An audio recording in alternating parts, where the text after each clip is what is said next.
Welcome to the Software Showcase, Glenn. Since you're looking the other way, I'll go ahead and introduce us.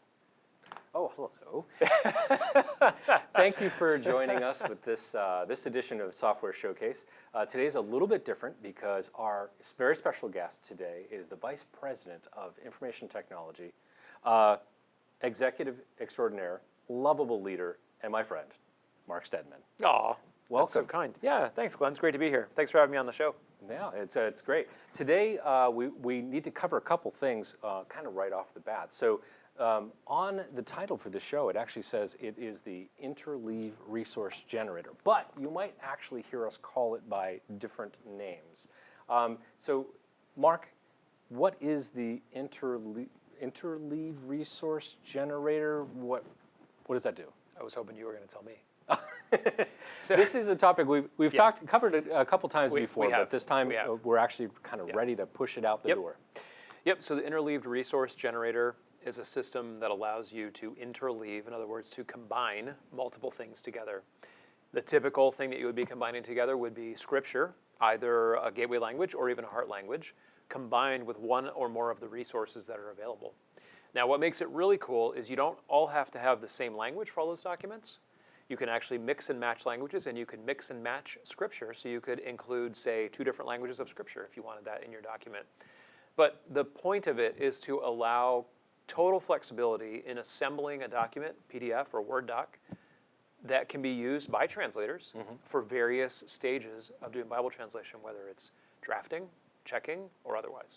So just to kind of help us land the plane with that, give me for instance, how might somebody use the Interleaved Resource Generator, the document that's created from these helps, these resources, and the scripture?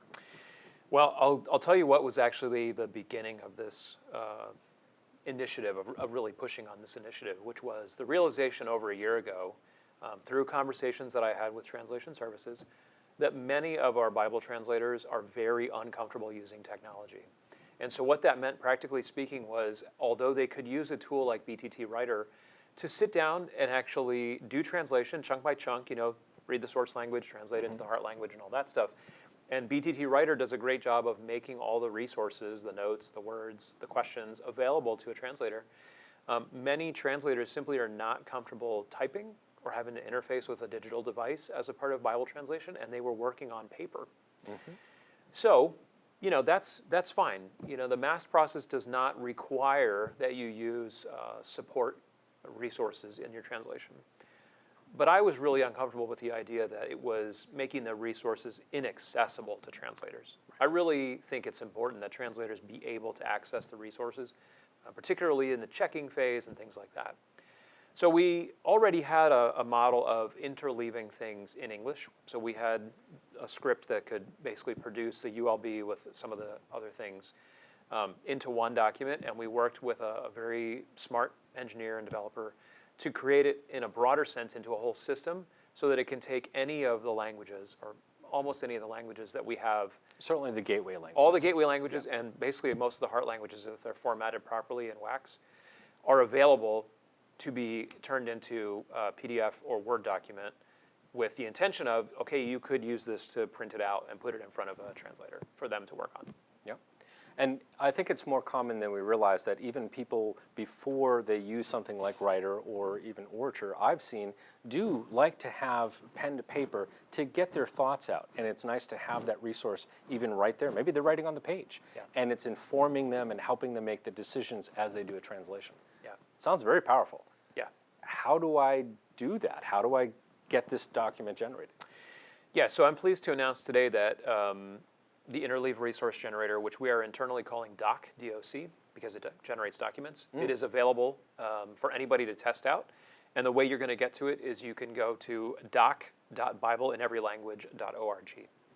We're going to demo that in just a minute. What I want to say is probably for about the next month, we're not going to have, say, buttons or whatever on Bible in Every Language that take you directly to Doc. This is sort of an internal availability. Now, feel free to share it with friends. It's no problem if you email it or tell friends about it. It's fine. We just want to take about another month of sort of broader testing and see what we find, if there's any particular bugs we need to work on. So I would say in a month or 6 weeks, you will see buttons all over Bible in every language and Bible translation tools that will point you to get there in case you forget the URL. You're also going to send an email out, and we'll put it in the comments on YouTube. Exactly. Exactly By where to now, get. you've already figured out, I already see the URL. What is he talking That's about right. still? Yeah, so it's doc.bibleineverylanguage.org. Excellent. Yeah, so we ready to show it off? I would love to, yeah. All right, let's see it. David, throw it on screen. So let me start by just giving you kind of a simple, straight-ahead usage of the tool. Let's say, Glenn, that you and I were going to start in English. So I'm going to add English as one of my languages. And let's say that you and I were going to start translating in the New Testament, and we were going to get to work on the book of Mark. It is, after all, the shortest gospel. Now, this version of Doc is what we call the simplified interface. And you know you're in the simplified interface because it has this little hashtag /V1. I'm going to show you how to get into the full interface later, but I'm starting with the simplified interface. And in the simplified interface, it's already selected the ULB and the translation helps as my two resource types. Okay. So I didn't have to do anything there. So I've got that. I hit generate document, and I get a little whirling thing. And it is not kidding when it says it can take a few minutes, but it's relatively quick. And it does keep you up to date that things are happening. So you'll see the task state changing along.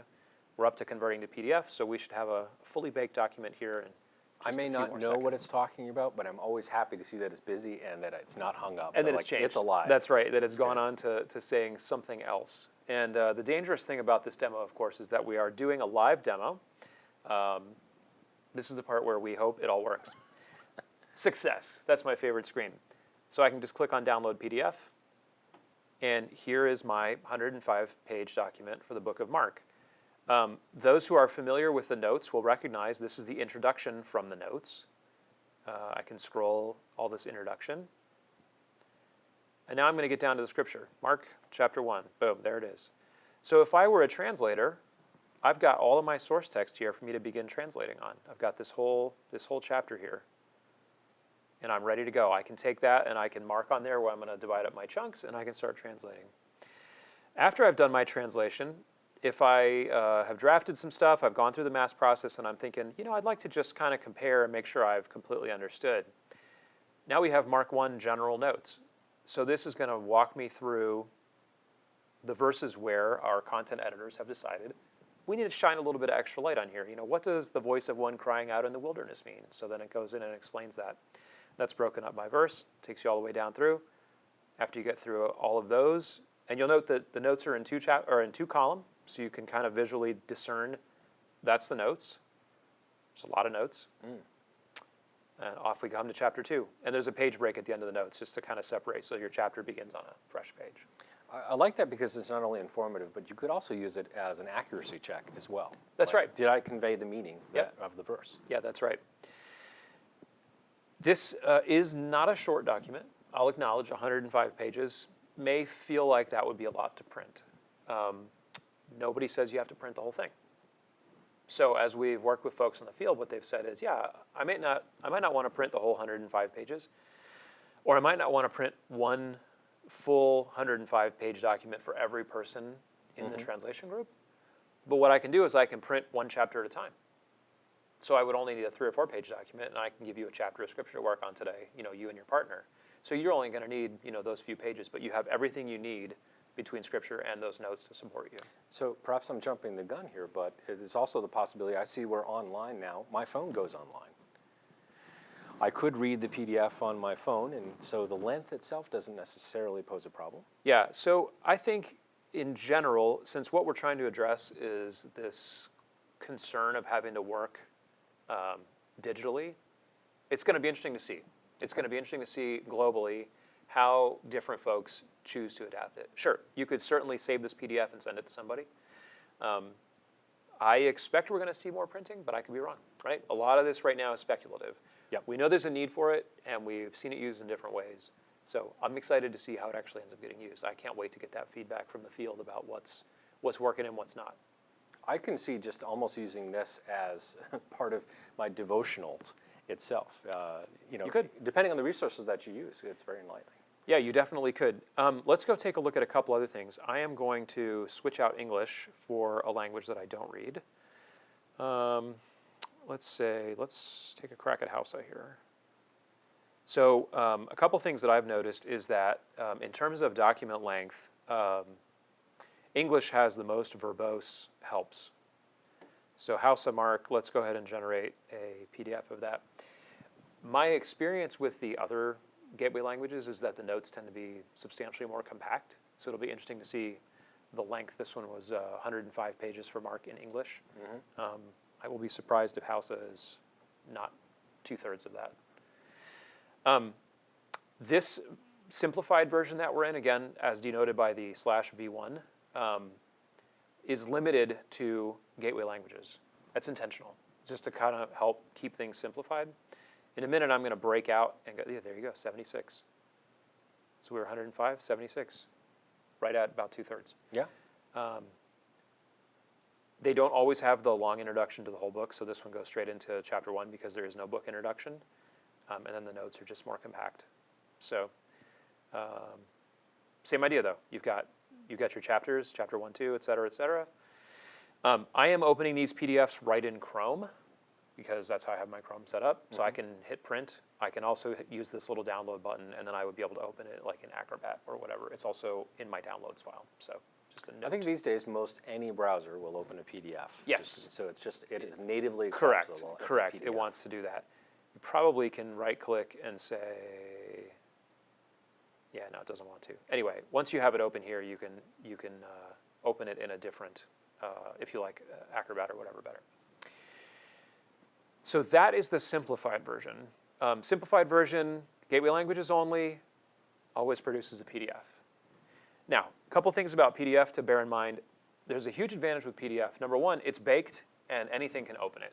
If you do DocX, you have to have software to open DocX. So Microsoft Word yeah. or one of the LibreOffice or one of those. The other issue that you will potentially run into with DocX is you may not have the fonts installed. So PDF allows you to embed the fonts into the file, and the file that we give you will include all the fonts you need to render any of the gateway languages. What you see is what you get. Whereas if you don't have the fonts installed, it could be formatted incorrectly or might be missing, get some windings. Yep. Yeah, you'll get the little indicator, and we actually will provide. I'll show you in a second. We provide a link to where you can get the fonts that you need, but just something to be aware of. If you're printing in a language that's a bit further afield that you wouldn't have the fonts installed for, it may not render in DocX without a little bit more work. Let's take a peek at 2 languages, just for kicks. So I've already got Hausa. Let's go ahead and bring English back in. And we're going to stick with who and Mark. So I'm going to get English and Hausa in Mark, and I'm going to get both. These are the helps for English, and then these are the helps for Hausa. And while this is being generated, so obviously you're building this because you anticipate a need or a scenario in which this might be a preferred output. So where would we want to see multiple languages per chapter, per book? Yeah, I can see a couple of places. For one, if you had people who were equally proficient in 2 gateway languages, so for instance, if you go to Nigeria, you could have Hausa speakers and English speakers, or people that are both Hausa and English as well as a heart language. Because the gateway languages are both strongly spoken in an area, it might be helpful to have both. Yeah. Really, the place where I think you're going to see 2 languages mostly used would be the gateway language and then the heart language. So as you think about moving into checking, that's where I would potentially foresee it would be helpful to choose your gateway language and then also choose your own translation so that you can have those together. A note about how this is organized, it will be all the English stuff in the front. So you can see we're going down through English. And then it will swap over and you'll have Hausa. There it is. So it's not a chapter by chapter. That is actually an option that we are not offering at the moment. The system can do that. Like if you wanted Mark 1 English, Mark 1 Hausa, we can do that. This interface right now doesn't offer that because we tried to reduce some of the complexity. But that is a possibility. And if you need that, reach out to us. We can show you how to do that. So there you go, baked them both in. So in the scenario where you're talking now of needing a gateway language and desiring a heart language as well, that sounds like we can't do that in the simplified version. We need to go somewhere else. Yep. Okay, so let me show you how to kind of break out of the simplified version. Now, if you simply go to doc.bibleineverylanguage.org, you get a very, very similar looking interface. There's a couple things you'll note. You have the settings tab, which is hidden in the simplified interface. That's kind of the easiest way to tell. We're going to actually add a couple of buttons to make it even easier. But on the About page, this one tells you you can find a more basic limited version of the app here. And that's where we started. So the system right now, when you go in, is going to default to the full one. I'm suggesting try out the simple one. You get to that from the About. When you're on the simple one, it points to the other one. So full version of the system available here. So some additional flexibility that's here. When we go into our language picker, we now have everything that has any translation inside of Wax. So you see way, way more choices. So just to pause you for a moment, so the good news is if I'm seeing it in the list, it's because there are resources available? It's because there is scripture. Yep. Okay. Yep. So let me give you an example here. The system is actually aware not only of the languages that have some scripture, but it's aware of what scripture. Let's try Lama Togo. Add one languages. Now when I go to choose my books, it's only going to show me the books that exist for that language. So I've got Mark, Galatians, Philippians, Philemon. It's not going to give me books that don't exist. It's also not going to give me resources that don't exist. So what it's telling me is you can have Bible. That's it. But if I know I've got Philippians and Bible for this language, and I know, which I don't know what the gateway language is in Togo, I'm going to take a swing and say English. Even though English has lots and lots more, it's going to constrain it to what matches. So in other words, even though I'm saying English and Lama from Togo, I still only get those 4 books. So let's do Mark again. And I'm going to choose resources. So for English, I'm going to say, yeah, give me the ULB, give me the words, which are also called translation helps, and then give me the Togo Bible. And get all 3 of those. Let's bake that up. And while that's baking, please keep in mind that if you do have a question or a comment, fire that in on the channel, and we'll hopefully be able to get a chance to address this at the end. Yes, we look forward to answering questions. Okay, so this one is offering it in HTML online, and I'm going to show you how to change that. That's a significantly different format. Well, it's sort of the base format. So we've got English, we've got notes, English, English, notes, notes, English, English, notes, notes, and bam, then there's Lama Togo. Again, at the moment, we are not interleaving by chapter, but that is on the roadmap, and it's actually possible now, it's just not exposed in the UI. So if you needed that today, you can get in touch with us and we can make that happen for you. Is there a place that they can get in touch with us? Probably Help Desk, Tech Advance Help Desk, or WA Help Desk, or hit me on Teams, Mark Stedman. Yeah, I mean, we encourage you to do so. We really would like you to try this out and have questions. Yeah. Because that lets us know what people are interested in doing, and especially if we understand how you want to use it, how you intend to use it in the field. That's really most important to us. Yeah, you can also send feedback to Abby Curley. So Abby's sort of the PO for this. By PO, we mean product owner. Product owner. She's the person that helps guide us in terms of what the software should be doing. I did not get a PDF. I could have gone into settings and checked off generate PDF, and I would have gotten a PDF. The other thing I can do is if I want docx, I can turn off print optimization, and that exposes generate docx. And it also lets me put my email address in here so that I can get emailed. And I'm going to go ahead and generate a docx. Now, you might be asking yourself, why would I want to use a Word document, Mark? Why not just use a PDF? The thing I like about the Word document is it lets me make additional formatting choices. So if I decide page count really is important to me, I can, for instance, select the whole document, reduce the font size. Or if I saw that kind of block of text for the scripture, I mean, unlike Paul, I like to actually have paragraphs I might want to actually add some formatting. Yeah, so the docx allows you flexibility to continue to format it to meet your needs. You could eliminate some things if you decided like, well, I don't actually want those page breaks after each chapter. I just want to go ahead and just go right, flow right into it or whatever. When you do a docx, it does give you this little handy thing. Any missing fonts can be downloaded from here. In this case, I won't need them because I think these two languages are native to Windows in terms of the fonts. Mm-hmm. Okay.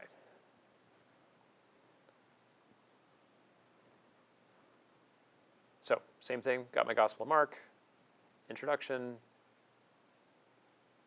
get into the scripture, so forth. And like I said, I could enable editing and start making some changes. For instance, if I thought, these margins are way too wide or whatever, I could. Are we seeing embedded links in there as well? No, it's just a style thing that the headings are in blue. Okay. Yep. Which means you'd probably want to click print black and white unless you have a color printer. So you can make some adjustments. That's what I like about docx. So just to kind of reiterate a little bit, simple version is going to give me a PDF based only on the resources associated with gateway languages. But right. If I was interested in being able to make changes to it, then I actually want the full version in order to generate a docx, which would allow me to make those changes, embedded, deletions, insertions, all that kind of stuff. That's correct. All right. That's correct. So that's a good differentiator as well. Yes, exactly. So it's going to come down to, do I feel the desire or need to make additional changes to it? So, that's something cute. You never know quite what you're going to get when you start rendering HLs. For some reason, the HLs are rendering in like a heading script. But there you go. One of the many things you'd get to fix before you print. That's great. So, okay. So we've included links, and we'll include a link in the following email for people to check this out on their own. That's right. Right now, it's kind of a friends and family, but we're very interested in your feedback in terms of what you're seeing. If there's any issues in there that are, bugs, things that are behaving that we weren't expecting, we'd love to know about that before we share that wide. So you guys are actually helping us by giving us feedback and having questions that we can make a better first impression in the field. Ultimately, we anticipate this is going to live where? It'll be at doc.bibleineverylanguage.org. Okay. Yep. That is the final production URL. This one right here. Fantastic. All right, Mr. Producer, do we have any questions or comments so far? Not so far. All right. It always makes me nervous when we have no questions. It either means we've done it so well. Job. We've done it so well that no one has any questions. But this is a great time to ask questions, and if you don't have questions, you can always submit them later. All right. In the meantime, something that we don't often get to do, which is you participating in bullet time. Yes. I wondered if you had bullet time for me. Indeed. All right. So our first question here, Mark. Just top of the head, don't think too long. Good. Favorite Fanta flavor? Orange. Okay. All right. Are there any others? Yes. Strawberry, grape. What? Pineapple? Clearly orange soda. Okay. What passport stamp would you like to get if you could? I have to tell you, I have a desire to travel more of Europe. I know you're not supposed to say that when you work at an international missions agency, but yeah, I'd really like to visit the continent more. Okay. Not a particular stamp in there? I would like to do a whirlwind tour of the whole, get 4 or 5 countries knocked out. Okay. Excellent. Mark, can you juggle? I can. Excellent. How would you kind of rate yourself? Are we talking 3, 4, 5? Barely competent to juggle 3 things, but I can do it. All right. Yeah. Excellent. Did you want me to demo? No, I didn't bring that as part of the live demo. I mean, I've been juggling you guys for years now. Oh, well done. Okay, so what card or board game is your current family favorite? We moved off of Settlers of Catan and started playing. It's really embarrassing. I can't remember the name of it. Come on, give me. Is it a card game? No. It's a table game. Okay. It's always compared to Catan. Oh, Carcassonne. Carcassonne. That's it. There you go. It's because they both sound similar. I can never remember. Yeah. So Yeah. we started playing Carcassonne a little while ago, and yeah, we're enjoying that. It is a fun game. Yeah. I played it recently with another VP and got the tar handed to me. So Nice. that was good. Yes. All right, and finally, book recommendation. You're a pretty good reader, so I'm interested in what you're reading, maybe for fun or for work. I'm going to recommend the same book I mentioned in chapel last week, which is The Ruthless Elimination of Hurry by John Mark Comer. Really, really good. Really good stuff. Fantastic. Yeah. I guess we should ask the follow-up question. What would you say the book is about? What is a big impact that you think people could learn from? Yeah, in a very, I think, kind and pastoral and invitational way, John Mark challenges readers to think about how busy they are, and then really to take a look at what makes them busy. And he's not anti-productivity. He's not a guy who's like, you should do very little. He's not like that at all. He simply calls into question, how much time are you spending on social media, Netflix, just time that is a distraction from life, where you could slow down and you could actually allow yourself to have some boredom. He makes a really strong argument that all of that distraction, whether it's infinity in our front right pocket, which is what he calls our phones, all of that distraction actually gets in the way of us having a vital relationship with the Lord. Because anytime we have a moment where there's a pause, we reach in the pocket. And I think that challenge for me has really, really landed and helped me recognize what I give up when I spend all of my time like this, as opposed to actually having that aside and being okay with having nothing in front of me for 5 minutes, whether it's standing in line in a grocery store or whether it's first thing in the morning sitting on my patio drinking my coffee. Being open to listen. Yeah. Yeah. Yep. So letting God give him a moment. yeah, really good book. There's so much I could say about it, so I would highly recommend it. Great. Thank you for that. Yeah. All right. Before we sign off, are there any questions out there? Got nothing. All right. Fantastic. Well, Sounds good. Mark and I are looking forward to re-engaging with you next time. We've got a slate of different topics that we want to bring before you and people we'd like you to meet. So thanks so much for spending this time with us, and we'll see you next time. See you then. Thanks, Glenn. Bye now. Bye.